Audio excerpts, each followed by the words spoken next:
şahanedir. Her köşesi bir cennettir.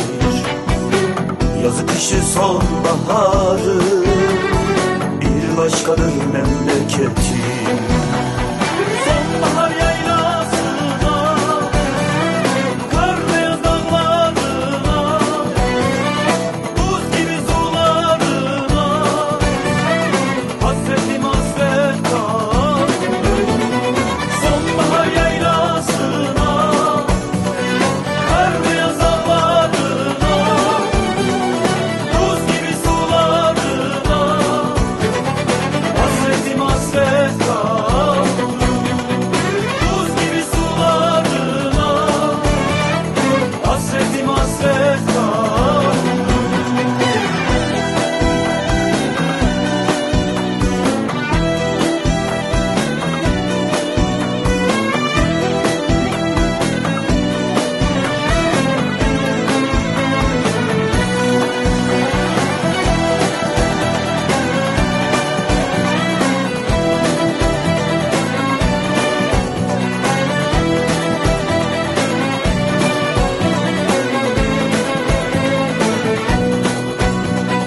Dadaşların diyarıdır, insanoğlunun hasıdır. Alan döken sevdasıdır, alimlerin